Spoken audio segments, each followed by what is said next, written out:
back to another episode of the Young Black Suburbans. This is our first episode ever from my lake house. It doesn't get any more suburban than than having a lake house. But besides that, us being here in this beautiful location, I have a very special guest with a very special story with us, Miss Karen Brookins. How you doing, Karen? Good, Jim. Fine, thank you. Good. Thank you for having me. I'm glad that we can finally get this episode underway. It's been months in the making. Yes.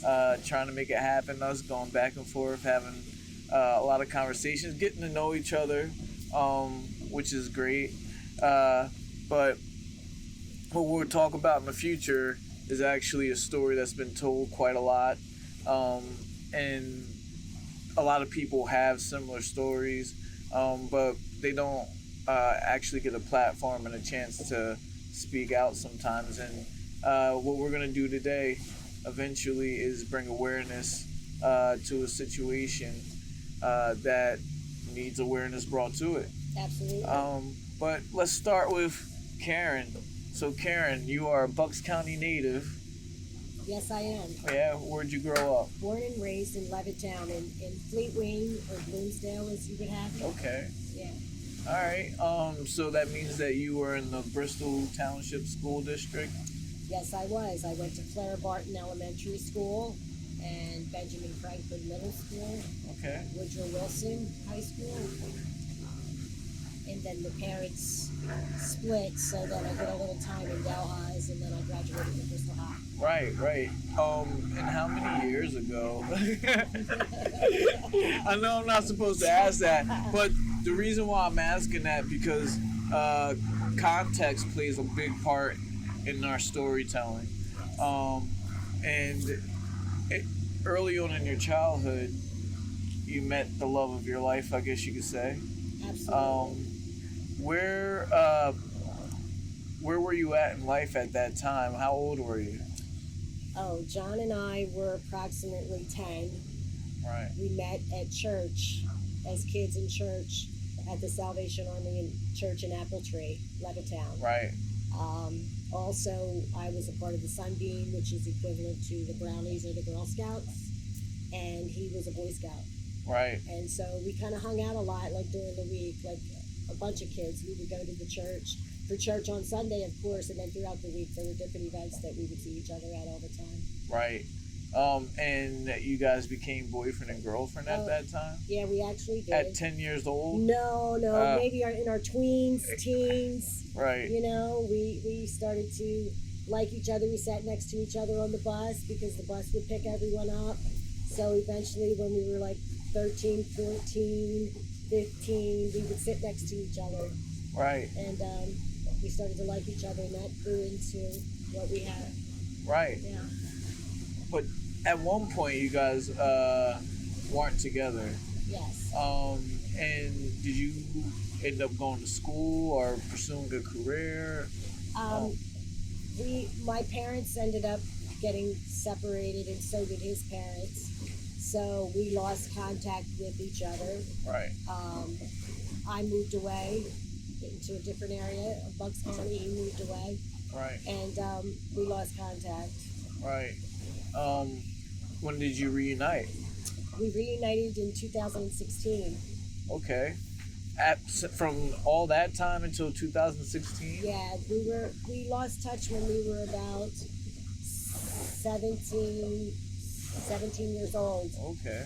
We parted ways, and then we reconnected in 2016. Right. So, if you don't know, we're talking about John Brookins, who Karen happens to be married to, and this is his story that we're about to get into, which is kind of it's a serious topic. It's not something that we want to just sit here and say, something happened and this is it. There's stages of a story. There's a lot of things that haven't been told, and we have Karen on our show. Now, you guys got married. How did that happen? How and all right, I'm jumping the gun a little bit. Okay. I want you to tell the story of John and how John got into the situation that he's in right now. Sure. When John was 26 years old, he walked in on a murder that was occurring. It was the end of the person was murdering her mother.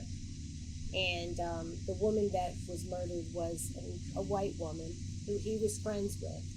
And the girl that committed the murder was an ex-girlfriend of his, if you will. He was an invited guest to the residence, and he went there that day to help her clean and get ready for her son. Her son was coming in from, as he did every year, he was coming in from Florida for the Christmas holiday to celebrate with his mother. So Sheila Ginsberg is the woman's name. She's the victim. Right. She, asked John to come over and help her move furniture around and clean and do some sort of things, which he had done for her in the past. And so as he walked into the apartment, this was occurring. The daughter was a methamphetamine addict, crack addict. She had some mental health issues, and she was murdering her mother. So he went to help her, went to Sheila's aid, called 911, picked up the phone, picked up a remote to turn the TV off because the TV was blaring, snowy blaring. And long story short, the daughter ran out. And as John was there with the phone with 911, he panicked. He said, white woman, black man, I've got to go after her. And that's what he did. He hung the phone up and he left. And of course he went after Sharon, and he couldn't locate her at that time. Fast forward 6 months later, June of 91. The murder happened in January of 1990. June of 91, the police accosted him. They attempted to murder him. Former Bristol Township police accosted him in an apartment, and they attempted to shoot him and kill him. And that plan was thwarted when his cousin walked in, just when they were getting ready to shoot him. So his life was spared, thank God. But they arrested him and they framed him for murder. And he's been in a state penitentiary, state prison for 30 years now, wrongly convicted. The police officers involved were very familiar with the girl that committed the murder. She was an informant for them, and she was also sleeping with the head narcotics detective. Right. It's fact. Right. So, fast forward. So basically, the police targeted John, and they ignored all of the evidence that pointed away from John and towards her. Incidentally, the person that did commit the crime bragged to about 7 people, 7 other witnesses. The police ignored that. They were also threatened. There were people that were threatened. There were people that moved away. It was a tumultuous time. Right. Bucks County is known for racism, built on racism. I don't think anybody would debate with that at this point. But with that being said, John was tried by 12 white jurors, none of his peers. And the prosecution just basically, like I said, they ignored all the evidence that pointed away from John and to Sharon. Right. Now, he's always maintained that he was innocent, yes, that he hasn't done it. What was going on in that year from in between 90 and 91 when they had no one? Was he just around free and wasn't thinking about it, or? He was around. Sharon, he had felt like he had Sharon ready to turn herself in. She said that she was sorry, she needed his help. She kept assuring him that she was going to turn herself in. And John was scheduled to move away to New York incidentally, for a welding job, and he ended up not leaving. John was attached to her son, Ricky. John always looked out for him. Ricky was in foster care because of Sharon's abusive nature, and she had left him several times with people, and he had a bad life. He had a horrible life. Right. And John was very good to Ricky. Ricky was attached to John. So John wanted to do what was best for Ricky as well. He Right. wanted to help and be of assistance. And, you know, in hindsight's 2020, should he have done more, like in terms of the police? Yeah, that's the right thing to do. But back in the 1980s and the 1990s, that's when more African Americans were incarcerated. Mass incarceration was driven, and prosecutors were incentivized because the more convictions they achieved, whether guilt or innocence didn't play a factor, but the more convictions that were achieved, the better they were. They were judged by that. Right. So it was a conviction at all cost mentality, and that's what happened. And there's so many more wrongly convicted African Americans in Pennsylvania state prisons right now. That's why you see Larry Krasner in Philadelphia releasing. You see, there's 21 exonerees now, and the difference is that he's a district attorney that's looking at these cases where there were corrupt police officers involved and prosecutors didn't do the right thing. Right. Where Bucks County, we don't have that. Right. What are some of the specific things in John's case that you think were neglectful? You know, the police didn't really do a good job, or even a malpractice. Well, there was witness misidentification. The only person ever to this day to ever say that John Brookins committed the murder was Sheila Ginsberg, the murderer. No one else ever pointed the finger at John. There was prosecutorial misconduct. There was also tampering with the evidence, ignoring the evidence. Well, when you say tampering with evidence, what are we talking about? Okay, so during the crime, this was a murder. Right. So a murder has a murder weapon. Usually, if it's not your bare hands, it's a murder weapon. There were multiple murder weapons at the scene. One being a pair of scissors that were embedded in the victim's chest. John's fingerprints were not on those scissors. John's fingerprints were not on any of the murder weapons. John's fingerprints was on exactly what they should have been on, which was the telephone when he picked up to call 911, the remote control when he attempted to turn the TV off. And earlier that day, he had been there, he used the bathroom, and there was a thumbprint under the toilet seat. But the interesting thing is, Sheila was not murdered with a toilet seat, with a telephone, or with a remote control. She was murdered with a trophy, which was broken over her head, and she was murdered with scissors. Right. Which were embedded in her chest. But those things were ignored. Right. Do you remember, well, not do you remember, but I'm sure, John, you have talked about the day that he was picked up from the police. Do you remember that story, how it went down?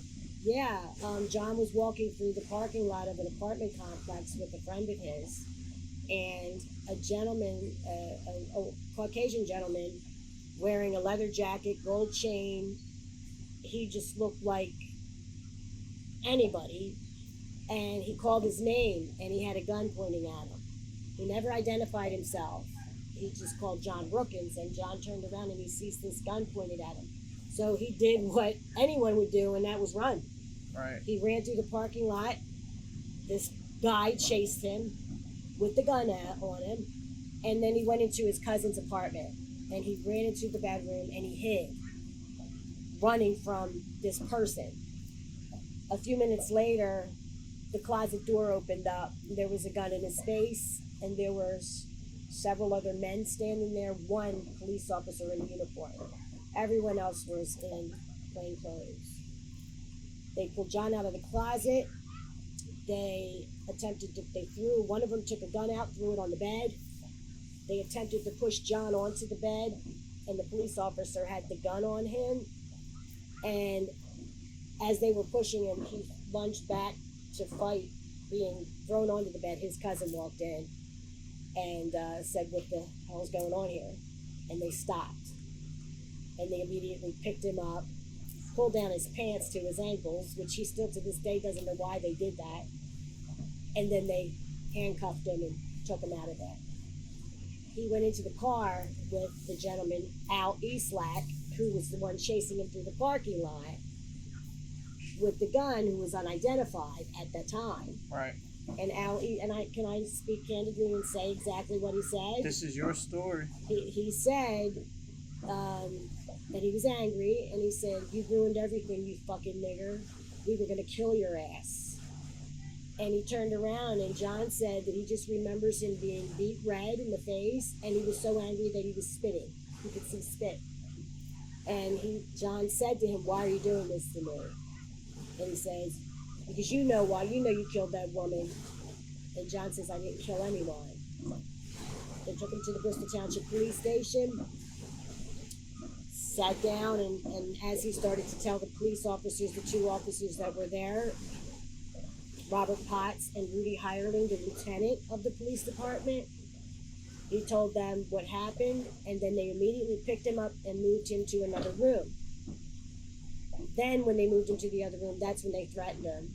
And they said, "Eastlack doesn't want one of his girls going down. If you give us the Jamaicans, we'll make all this go away." Now what that meant is, back in the 80s and 90s, there were a lot of drug cartel in the Bucks County area, and a lot of them happened to be Jamaicans. So the Jamaicans would rent out houses, and they would sell their drugs out of the houses. At that time, the narcotics detectives of Bristol Township and Ben Salem and other areas of Lower Bucks, if they had a drug raid or a drug bust, some of them kept the lion's share of what they got.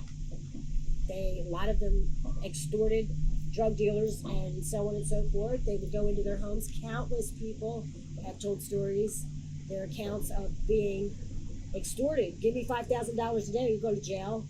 No warrants. They would just go in their house, take whatever they want. And the Jamaicans were dangerous. And the Jamaicans knew where John's mother and his sister lived. And John said, "If I do that, they're going to kill my family." And they said, "Well, nigger, there's no hope for you. We're going to watch them put the needle in your arm." And that's where it ended. And John's been in prison ever since. And it goes to trial. How long was he in jail before his date? He was in jail from June of 91. His trial was June and July of 92. He was found guilty by an all-white jury. But the interesting thing is, John was not sentenced until June of 97, wow. 5 years later. So he sat in prison, in Graterford Prison, without being sentenced. No one knows why. Any attorney that I've ever talked to, they said they'd never heard of that. And there's no reasoning. The only thing that we could think is that they wanted to eat up the time for him to appeal. You know, without sentencing, what are you appealing? You're not sentenced yet. Right. So it's kind of like they threw him in jail, locked him up and threw away the key and forgot about him for 5 years. And that's pretty much where that went. One thing I do want to say with John's conviction is that during the trial, John was assured that he would have his day in court and that he would have his opportunity for the jury to hear exactly what happened when he walked in the house that day. The last day of the trial, the court-appointed attorney that he had, his name is Mark Rickles. Mark Rickles announced, "My client will not be taking the stand. He has nothing to offer." There was a key witness sitting in the hallway waiting to be called, who saw Sharon bloody that night at the apartment complex. And there was another witness who was Sharon's boyfriend at the time, who was at home waiting for a phone call from Mark Rickles to appear at Bucks County to give his testimony that Sharon left the house that day saying, I'm going to go to my mom's to get the money she owed me. Neither of those witnesses were called. There were several witnesses that did go on the stand that told of Sharon bragging about killing her mother, threatening them, and that she was going to kill them because she killed her mother. Different accounts of different people. But they were all written off because they were drug addicts and prostitutes. But the interesting thing is, their testimony was not good enough because they were drug addicts and prostitutes. But Sharon was a drug addict and prostitute. And she, in fact, was the only person, like I said, that ever named John Brookins for this crime.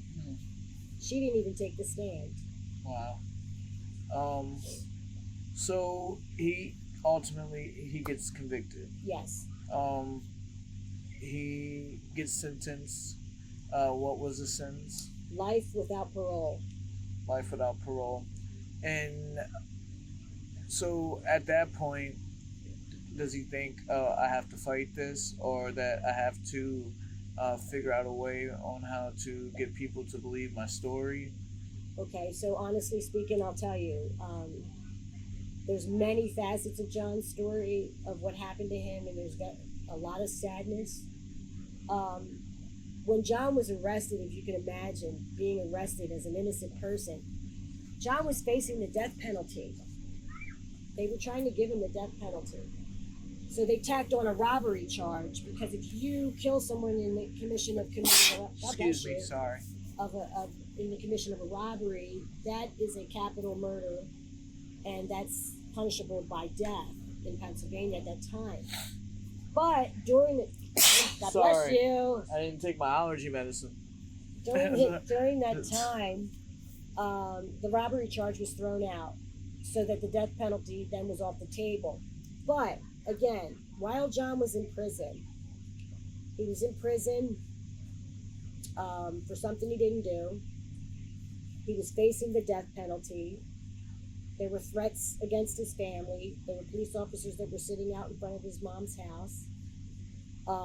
The other thing is that the attorney that represented him, the court-appointed attorney, he was also the police solicitor for the Bristol Township Police. Right. Which means that he worked for the Bristol Township Police, the very same officers that handled John's case and presented the case to the district attorney or the prosecutors. For the same people that you say did corrupt things. Absolutely. Okay. Yes. Now, the interesting thing to me that stands out is that you were not married to John during this whole time. No. Were you in contact with him during this period? No, I wasn't. I actually didn't know much about, for years, didn't know much about what happened. Yeah. I had moved away. I had gotten married. Did you hear stories? I did later on. Okay. Heard stories. As soon as I heard that John Brookins was in prison for murder, the first thing that I said was, no way, John Brookins didn't do that. He's not capable of doing that. He's not that kind of person. And in the back of my mind, I believed, like everyone believes, pretty much, wow, they must really have some evidence on him or whatever, but it'll get straightened out, yeah. Kind of like. And I just felt that way. Fast forward to 2016, now I'm jumping the gun, but his sister reached out to me, and he was up for commutation. So commutation is a form of people presenting to the pardon board the opportunity to come home and be on parole for the rest of your life. So he was eligible for that, so he applied for it, and he needed letters from people, character letters. And his sister reached out to me because she said, you've known him for so long. When you were kids, maybe you could talk about what you remember about John as a kid. Yeah. And I said, oh my God. And then when I talked to her about John, she said, Karen, let John talk to you. I'm sure, let him talk to you about all the details. Because I wanted to know, because I couldn't understand why a person like him would be in prison for murder. Yeah. And so I wrote the letter about what I remembered, and she called me after she received it. She was crying. She was, actually like happy and that I could remember so much about John. And she said, John wants to know if I can give him your phone number. And I said, absolutely. So John reached out to me, and I ended up visiting him eventually, and like basically like a week or two later, and the rest is history. Right. Once I went into the prison and I saw him, he was this same mild-mannered, sweet person, peaceful person that he always was. Right. And when I left him that day, I was just like, how could this be? How could someone be in prison and not do this? Right. So I wanted to dig in, and I wanted to know the facts. Just a regular person, Right. like you, Yeah. right? So I asked him after a couple of visits, I said, John, what's going on? And he was like, I have a habeas corpus written. That didn't mean anything to me. What's that? I don't know. And I said, why are you here, though? You're innocent. Why are you here? So he said, well, the best thing I can say is just read about it. But I said, okay, we'll start sending them to me. So he did. So I would spend my weekends reading his transcripts, and I started to see inconsistencies. And I started to put together names and all kinds of different things, and then things weren't adding up. Just a regular person. Yeah. And those books turned into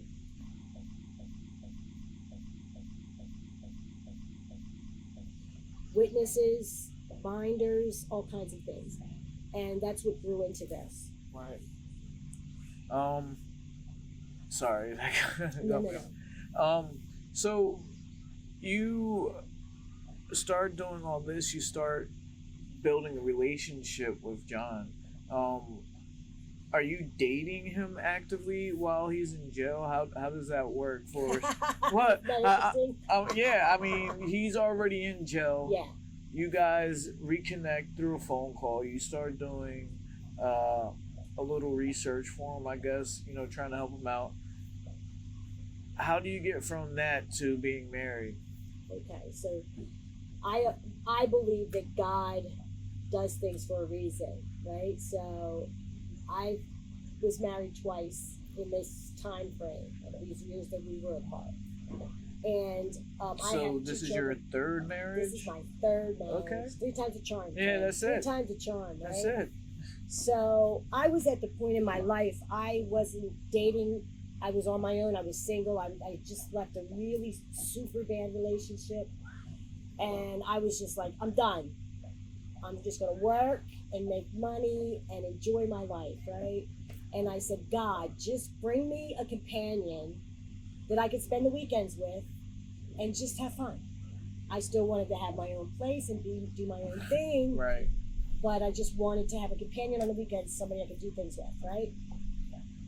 And then this happened. Maybe about 6 months or so after I said that. The letter. The sister asked me to write the letter, and then it grew into this. I will tell you this. When you're younger, you marry. If you marry, you're supposed to marry for love, right? And sometimes you do, and you grow apart. Different things happen, and you don't know how to handle them as Right. young, growing up, and children involved, and so on and so forth. But I did marry 2 decent men, two good men in my lifetime that I'm still friendly with, friendly with the kids and everything and the families. But with John, this relationship has been the most beautiful experience that I've ever known. When they say kindred souls or soulmates, Yeah. I can tell you what he's thinking. Right. I feed off his energy. He feeds off my energy. It's just the most beautiful. The communication. John is Right. so awesome at Like, communicating. you understand how some people could say this is not conventional. This Right. is. Do you have people in your life that you have to hear that from? I did in the beginning. Yeah. A lot more in the beginning. Like, Karen, he may never come home. What are you gonna do? Are you never gonna have sex again? Like, what are you gonna do? Right? Really, right? And I say, I believe he's coming home, number one. And for me, sex is on a different level. because there's communication. Before COVID, I visited John every single week for years. Right. Every week, once a week. Right. And I would sit with him for 5 to 6 hours. I would be there the first thing in the morning, and I would leave when they said leave. Right. And we would sit there and we would eat together, and we would play cards, or we would talk, and we would communicate. And the inspiration that I would get from him, and that I would give him too, I gave him the same. There's nothing that compares to that. Right. Nothing. It's mutual respect and love, and it's fulfilling to me. I would honestly say the feelings that we have for each other are so genuine and so real. I wouldn't trade them for anything. Right. It has been difficult. 19 months I haven't seen him. Right. Not since March 12th of last year. Hopefully in July they're going to open up visits, and I'm hearing that it's going to be for 1 hour once a month. Wow. So right now we talk every day, a few times a day. We do video visits. They have some video visits. Okay. I do a couple of those a month for 45 minutes each. And we're just working through that, just missing each other. And yeah, it has to be terribly hard. it's very hard. It's very hard. You know, how long have you been married? We got married November 2018. 2018. So you've been married for 3 years 3 now? years. Nice. But he's been incarcerated since 91? Since 1991. It's been 30 years. Wow. He just spent his 30th birthday in prison. Wow. Because he was 26 when he went in, and he's 57 now.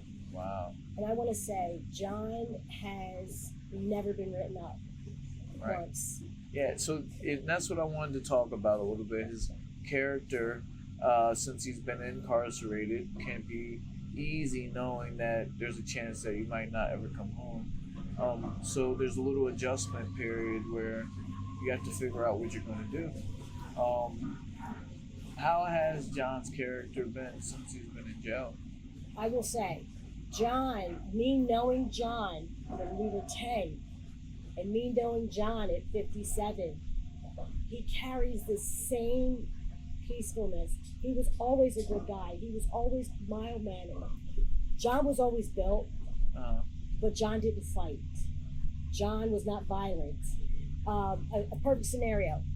Growing up, the Bloomsdale and the Terrace and Pacific Avenue, they would play football. These are different sections of Bristol. Bristol Township and Bristol Borough. And the boys would get together and play football against each other. And everybody wanted John on the team because he was big, Yeah. John would get on the team, but he wouldn't hit anybody. And they were like, why, Brookins, why? He said, why do I do that when I can just take the ball? I don't have to hurt anybody. He didn't cause fights. He was just that kind of guy then, and he's that same kind of guy now. Right. He teaches yoga, health and wellness, and meditation. And he has helped literally more than 1,000 people with their eating programs, eating for health, fitness programs outside of prison, inside of prison, the guards. I have gone to exoneration rallies because I'm a part of a few organizations, and I have had strangers that come up to me, guys, they say, "You're John Brookins' wife?" I'm like, "Yeah." What a wonderful man he is. One guy said, "John Brookins is a man of integrity even when nobody's watching." Another man named Johnny Berry said to me, "I was in bed and I couldn't get out of bed. I couldn't walk for days. John got a cart, got the guards to give him a cart, wheeled it down to my cell, put me on the cart, took me to the gym and helped me to do stretches." He said, "I can walk today because of John Brookins." Right. So there's countless stories of John and his integrity and his personality and his character. So it's not just me as wife that you would expect to say these things. Right. It's all different people from all walks of life. Yeah. I have guards that formerly worked in the prisons reach out to me on social media and say, "Do you know what a wonderful man your husband is?" Right. And then they tell me their stories. And I hear that he's quite the weightlifter. And in some of my research, and some of the literature and things that you gave me, I found out that he was a prolific power lifter. Yeah. Yeah, back in the 90s, early 80s, Graterford Prison, he was actually instrumental in being a part of a traveling team. They used to be able to travel and have competitions. This is a part that John doesn't like to talk about because he doesn't want to be looked at as a power lifter, just like you don't want to be looked at as somebody who played cards or dominoes in prison, right? You want to be looked at as a person for studying and using the brain, which is, he does all of that. Yeah. But to help him in the beginning years, I tapped into that a little bit earlier, and I'm glad you brought this up. In the beginning years, this was John's way of relieving the enormous amount of stress that he had and not losing his mind, is the powerlifting. John became I think it was the 4th strongest man in his weight class, and he won several awards and trophies. I bench pressed 768 pounds, I believe. Right. He's super strong. And was it ESPN did a story That's right. on him? Yeah, that's right. Sports Behind Bars. Right. Was the name of the show, and Charles Dutton, The Rock. Right. He narrated. Right. Yeah, so Rock, he talked about different sporting events that were held inside of different prisons, and John was featured on there. And they actually showed him working out. One of the things I do want to also mention about the difficulties of being in prison, when John was first incarcerated, he suffered from tremors and nervousness and speech impediments because he was petrified. He was in prison facing death. So they gave him medications, psychotropic medications, to help him to deal. And this went on for maybe about 5 years. Right. And one day he realized he couldn't walk down the steps without being dizzy. He couldn't hold a spoon without shaking. He was just a fragment of a man. And he woke up one morning and said, I'm dying in here. I've got to, if I'm going to live and fight my way out of here, I have to get off these drugs. So little by little, he knew enough to wean himself. And over a period of a month or two, he had weaned himself totally from these medications on his own. Right. And then he empowered himself to get his GED, to get his GED, to get a paralegal degree, health and wellness yoga. He's an avid poet. And now he's getting his master's trainer certification with ISSA in California. Yeah. He has written his own habeas corpus. He has fought his case until I got involved on his own. Right. And that's tremendous. Right. Jordan, can you pass me those pictures just so they can get a picture of who we're talking about? And so this is you and John? Yeah, this is a picture of John and I and a young girl at 17 named Anushka from California. She did this for us. Right. Yeah, she did this picture for us. Cool. Yeah. And we have this one. Yeah. Which I think is the cooler one. That solidifies it, right? Yeah, this puts the icing on the cake here. Yeah, this is 2018, obviously, and we had a friend that blew up a picture of us, and this was our wedding gift from her. Nice. How was this day? Do you remember? This was great. This was the very first wedding ever held at SCI Phoenix. John was moved. Everyone was moved from Graterford. They closed Graterford down in 2017, 18. And we were the first ones married to get permission to get married. So. Nice. And you get married. In jail, it has to be a different situation. The honeymoon is a little bit different, isn't it? Yeah. How is the... Can we go into how a wedding in jail goes? Sure. So, I had to get approval for my dress. Or prison. Maybe I should say prison. Yeah, prison. It doesn't matter. But I had to get approval for the dress. What kind of dress could I wear? Now 3-flower bouquet, So there were certain criteria. We were allowed, I believe, 4 people to be there with us. We had to get an outside pastor to marry us. She does traveling weddings in the prisons, so that's what she does for a living. Okay. If anybody's looking for one, let me know. I'll give you her name and number. Yeah. Her name's Debbie. She's pretty cool. And, she does all the marriage license and everything with you. You have to get permission from the counselors. You have to get permission from the warden, which is the superintendent. If you go through an arduous process before you can even get to that point. Right. And we had gone through the process about a year before we got the approval. Right. But then once I went through the metal detector. So it took you a year? Yeah. To get approved? Yeah. Okay. Yeah. And probably most of that was because of the change of prisons also. Okay. And so yeah, my daughter was there. Okay. His niece was there. I go through the metal detector. Same thing that you do when you go for a visit. Right. And we went into the visiting room, and he came in his uniform. They're not allowed to wear anything other than your uniform. Right. And we exchanged our vows, which we wrote on our own. And then the officiant, did the normal IDs. And we were allowed to kiss, and hug. And then we spent about an hour together taking photographs. John is the NAACP Health and Wellness Chairman.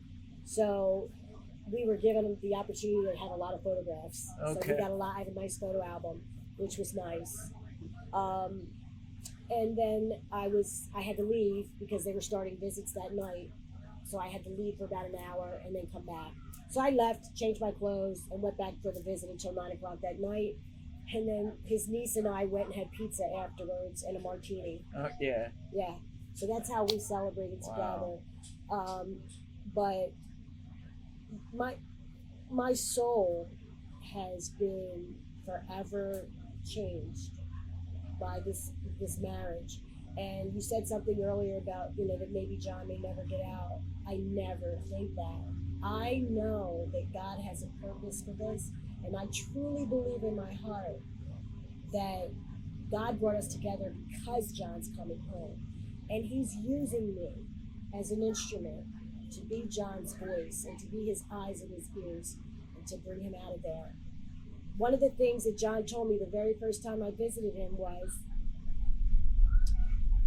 I've only prayed for 2 things, he said. I've prayed that, of course, for my freedom. But I also prayed that I would see you one more time before I die. I prayed for you. And now I know I'm coming home because you're here. Wow. And that resonates in my heart every day. There's not one day that goes by that John doesn't tell me he loves me and he appreciates me. Right. And, he's great with the grandkids over the phone. And he's real hands-on, like as much as he can be with the grands. And he knows what's going on in our lives. And good and bad. And he's always a wealth of spiritual information and sets me straight, even before I came here today. Right. He gets me back on track. Yeah. I lose it sometimes because it's difficult. Yeah. I hope to talk to him one day myself. And you say that you know that he's coming home. What are some of the things that you guys are actively doing, trying to get John exonerated? Well, of course, as you can see, we have done podcasts, social media. We do Facebook, Twitter, Instagram. I went to Georgetown University a few years back and presented John's case to them to get them to take on the case. There have been several professors, law professors, that have looked over his case and said, man, he's innocent as the day is long. This is like one of the easiest cases to prove. We got a great attorney, Craig Cooley, who's a DNA guru, who works for the Innocence Project out of New York. He immediately latched onto John's case. And so we've been fighting through the appeals process for DNA. Unfortunately, we did just lose that this week with the Supreme Court for Pennsylvania. But we are still fighting. There's many, many reasons why John was wrongly convicted, not just based on the DNA. So, and there's plenty of witnesses out there that know the truth. And now that the police officers have all died or gone away. I was going to ask you that because you did a lot of name dropping. And, Yeah, they're gone. Right. They're gone, and anything that I said is facts. Right. It's factual, and it can be proven. Okay. So the police officers are pretty much gone, dead, whatever. And now more and more people that know that they're dead are coming forward, are reaching out to our team. We have a team called Bring Brookins Home. Right. There are 3 students from Georgetown University that researched John's case and did a 6-minute documentary. And if you go on bringbrookins.com, you can see it for yourself. This is what they put together about John's case. Right. John has over 10,000 followers, supporters. For Commutation, he had over 100 certificates of achievements and probably about 60 character letters. Right. From former exonerees, lawyers, directors, former employees of the prison. I mean, all walks of life of people. Right. Lieutenant Governor John Fetterman supports John. Yeah. 100%. I like that guy. Yeah, he's pretty awesome. He supports a lot of my views as well. well. Yeah, he does, and he's running for Senate. Yeah, so we should support him. Support him. Yeah, definitely. You talk to John every day. How does his spirit seem all these years later? You know, I'm sure it's a roller coaster, but overall, how is he feeling? I will tell you that in all the time that I've spent with him, well, since 2016, he's always been upbeat. He's always been positive. This last denial of commutation happened when Bucks County wrote a scathing 5-page letter to the Board of Pardons denying John commutation. John had a 4-1 vote to be approved before the letter was written. They published the letter, they put it in the newspaper, and it was the false narrative of what the police department said back then, 30 years ago. I will just tell you, the letter is full of inconsistencies and full of lies. And I'm saying that because it's fact, and soon you will see, everyone will see just how much they lied. They will see to what great lengths they went to hurt John and keep John in prison. John's hurt right now. His spirit's broken. Yeah. Because he deserved to come home. He was one of the most deserving men in that prison, in all of Pennsylvania's prison, to come home. And the Department of Secretary Wetzel, who runs the prison system, who oversees it, he told John, man, you've earned this. Do me a favor, when you get out, make sure you send me a video so I can keep the yoga and health and wellness running. Right. And John said that he would welcome the opportunity to go back into the prison and work with the prison.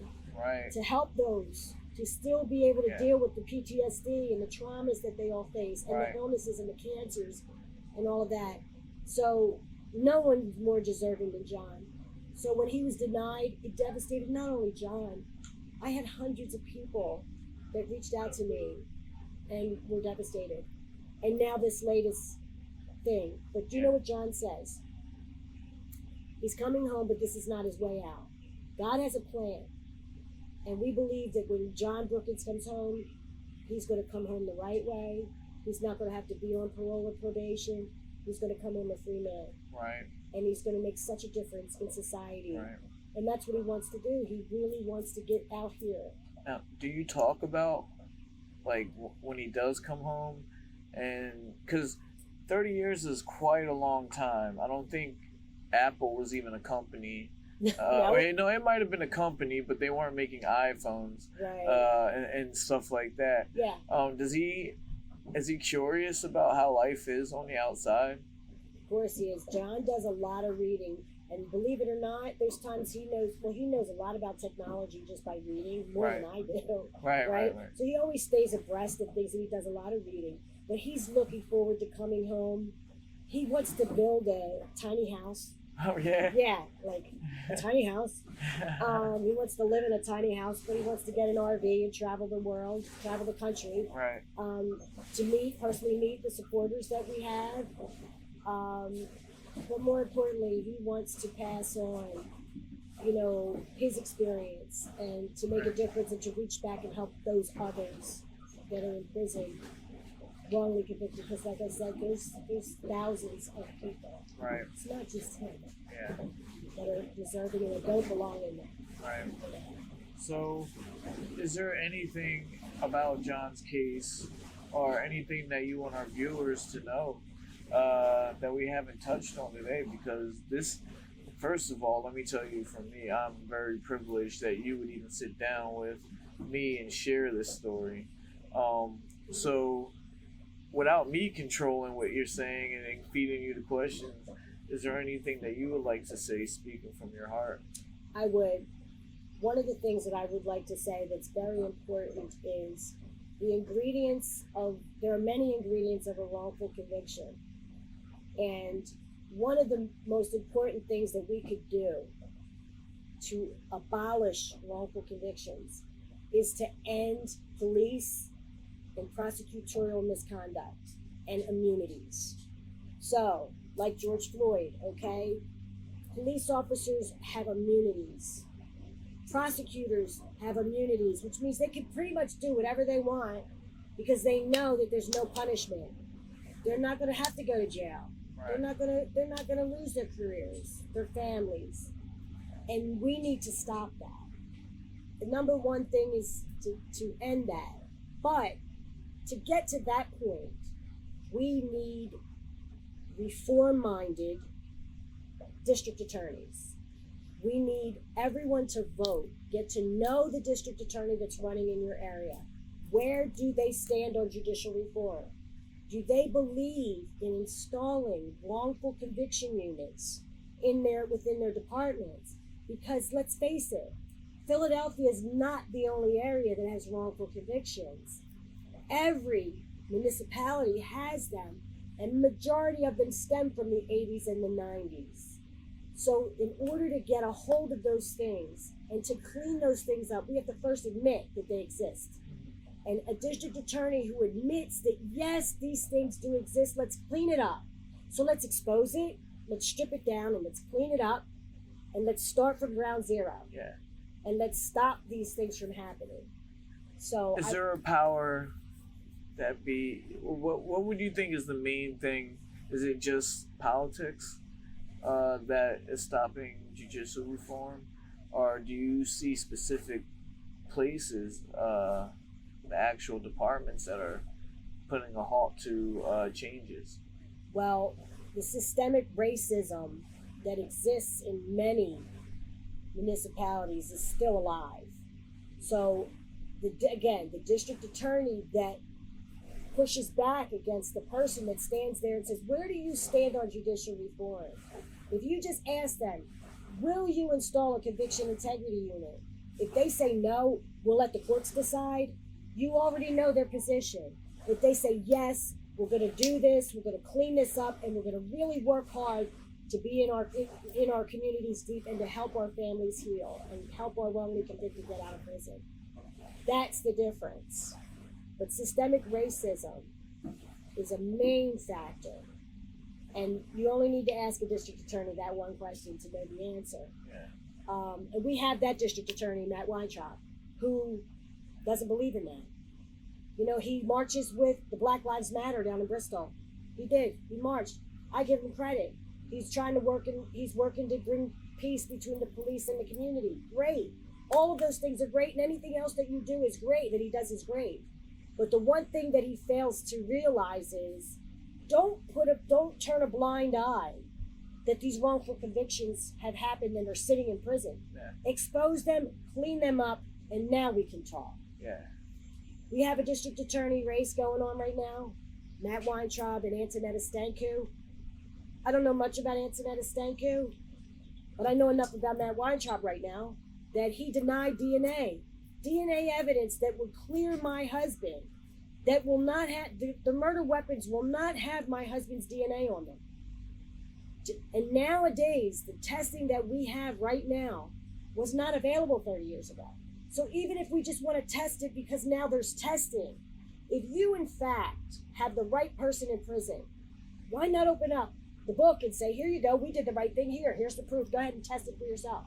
The Innocence Project and Lieutenant Governor Fetterman agreed to pay for the testing so that the citizens of Bucks County don't have to. But instead, they want to fight. They want to keep fighting John. Right. And we all are paying for this. Right. He's already been in prison for 30 years, and it's cost the state over $1 million to house a wrongly convicted man. And now they're still fighting. Right. Their salaries and so on. And is it political? Yes, it's very political. It's very political. I hope, in my heart of hearts, I believe that there's some good in that Weintraub because of the other things that he does. I wrote him a letter. I wanted to meet with him. Of course, I wasn't given that opportunity, but I would help facilitate any positive changes in Bucks County and use my husband's case to do that. Right. But they're not for that. And maybe someone else is pulling his strings.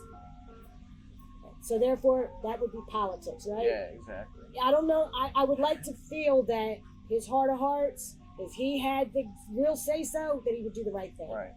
Because right now, there's a murderer free.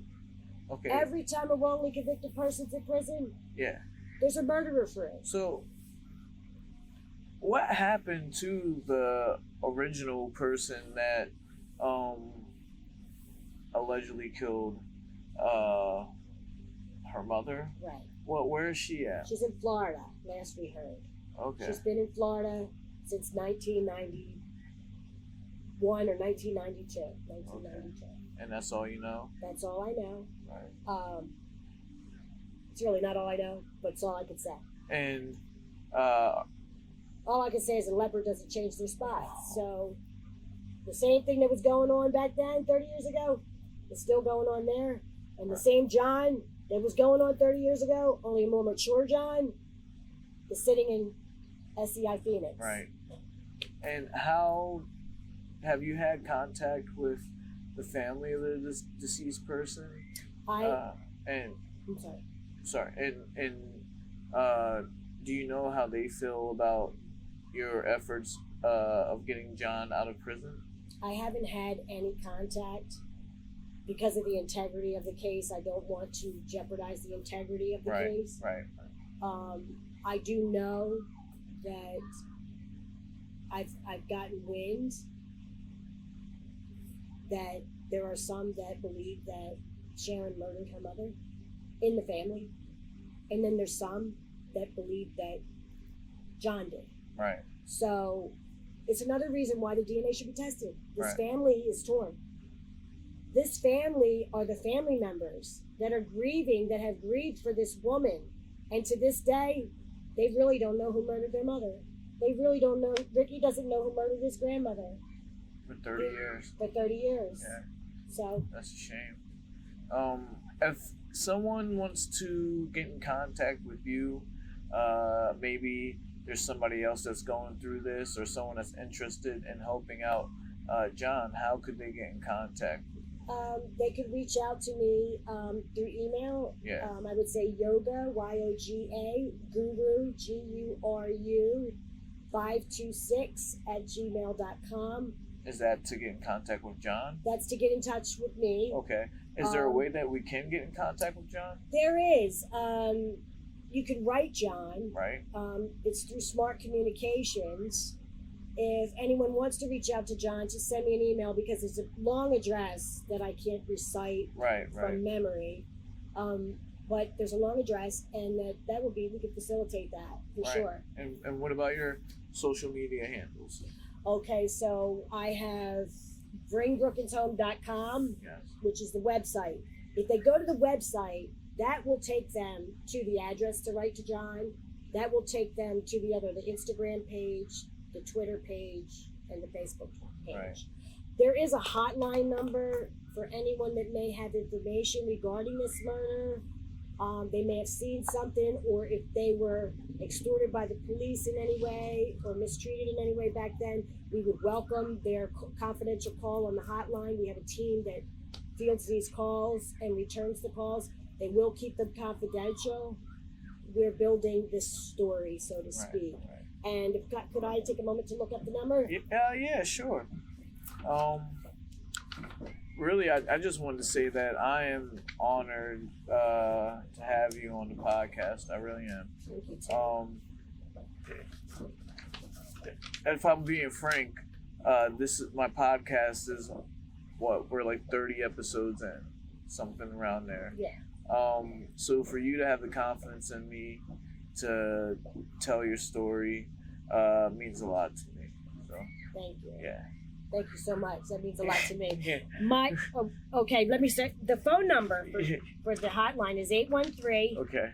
444 9298. And that hotline is for any information on John's case. We'll give that to Jordan, and he can put that at the end of the episode as well. You can say it one more time. 813 444 9298. Also, tomorrow I'm going to be participating in an exoneration rally, and I'll be participating in a few rallies. So anybody that does reach out to me, I would let them know. I'll start getting that on social media as to when I will be at certain functions in South Philadelphia tomorrow. Nice. At 12 o'clock. And if anybody wants information on that, it'll be on my social media pages. Cool. Well, Miss Karen Brookins, I was going to say just Karen. So just Karen, please. I really, like I said, I really appreciate you being on the show. Thanks for coming on. Thank you. And I appreciate you giving me this opportunity to talk about the most favorite person in the world to me, John Brookins. So maybe one day I'll get a chance to talk to him. One day you will. No, all right. That's the Young Black Suburban. Young Black and Suburban. Thanks, Tim. No problem. How was that? That was great. How long do you think we went? Now I will tell you, if you ever want to branch out on this, I will talk about it.